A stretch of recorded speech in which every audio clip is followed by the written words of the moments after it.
ओहो, मेरी हिंदी टीचर ने ये जो मुझे होमवर्क दिया है वो मैं कैसे कंप्लीट करूं?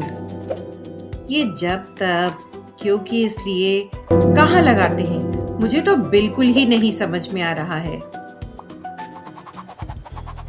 क्या आपको कभी ये समझ में नहीं आता है कि जब तब क्योंकि और इसलिए शब्दों का सही इस्तेमाल कहाँ करना चाहिए? तो हे गाइस, आप कैसे हैं? आज की हम इस वीडियो में इन चारों शब्दों का सही प्रयोग बहुत ही आसान तरीके से सीखेंगे। तो stay tuned with able education.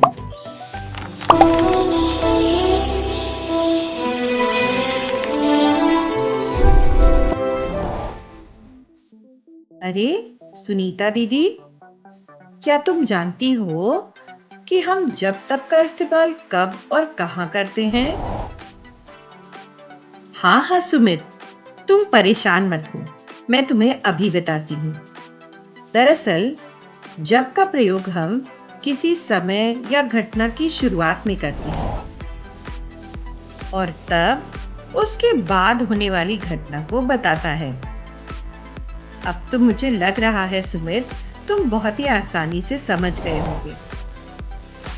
तो चलो जल्दी से हम इसका एक उदाहरण भी देखें। जब मैं घर पहुंचा तब मैंने खाना खाया। यहाँ पर जब समय बता रहा है और तब उसके बाद की घटना। चलिए अब समझते हैं क्योंकि और इसलिए के बारे में।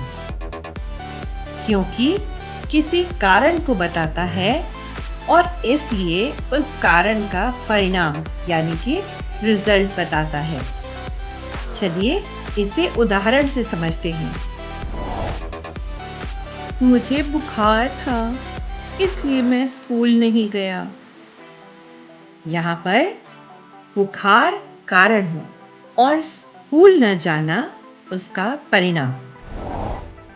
चलिए इसे एक और उदाहरण से समझते हैं। अधिकतर क्यों वाले प्रश्नों का उत्तर देने के लिए हम क्योंकि और इसलिए का प्रयोग करते हैं। आइए इसे उदाहरण से समझें। ये रहा हमारा प्रश्न। सुमित, तुम वहां क्यों गए थे? इस प्रश्न का उत्तर हम इस प्रकार से दे सकते हैं।